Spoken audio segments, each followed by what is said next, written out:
Hello friend. 1 जुलाई 2025 से कुछ नियम बदल जाएंगे। आइए जानते हैं ये क्या नियम है। नया पैन कार्ड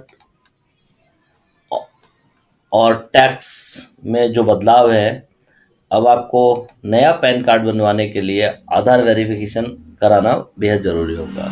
अब सिर्फ आईडी प्रूफ या जन्म प्रमाण पत्र से पैन कार्ड नहीं बनेगा।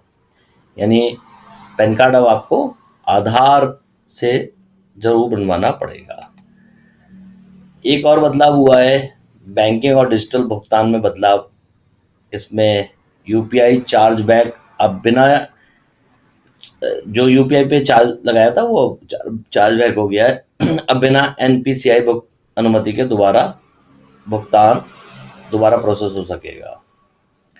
एटीएम के चार्ज भी बढ़ गए हैं। आईसीआईसीआई बैंक ने अपने 5 ट्रांजेक्शन के बाद 23 रुपये पर ट्रांजेक्शन चार्ज करना शुरू कर दिया है और इंटरनेशनल एटीएम पर 125 रुपये प्लस 3.5% का करेंसी शुल्क भी उन्होंने लगा दिया है। तो इस तरीके से बैंकिंग और डिजिटल भुगतान में भी कुछ बदलाव हो गए हैं, कृपया देख लें। दिल्ली सरकार ने कहा है, दिल्ली में पुराने वाहन 10 साल से पुराने डीजल और 15 साल से पुराने पेट्रोल वाहन को वहाँ फ्यूल नहीं मिलेगा। तो आप दिल्ली जा रहे हैं तो ध्यान रखें। एलपीजी और वाहन नियम में 1 जुलाई से नई एलपीजी की कीमतें लागू हो गई हैं, घरेलू कमर्शियल दोनों में। घरेलू में कुछ उन्होंने छूट दी है। डिजिटल खर्च पर अतिरिक्त शुल्क लगा दिया गया है। एचडीएफसी क्रेडिट कार्ड से गेमिंग अगर आप खेलते हैं तो 10,000 रुपये से ज़्यादा पर 1% चार्ज लगेगा।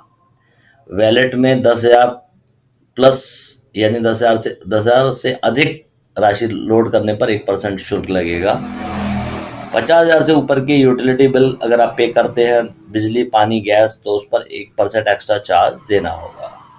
तो ये सब अगर आप कर रहे हैं, करने से पहले एक बार इन सब चीज़ों को चेक कर लीजिए।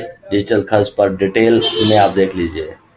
रेलवे में भी बड़े बदलाव हो गए। तत्काल टिकट के लिए आईआरसीटीसी अकाउंट को आधार से लिंक करना अनिवार्य होगा।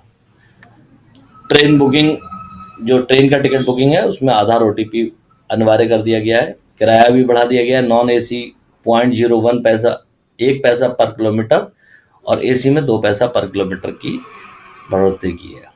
ये सारे नियम 1 जुलाई से बदल जाएंगे।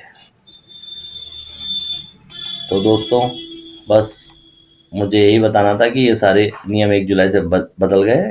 कृपया उसके हिसाब से आप कार्य करें। Thank you.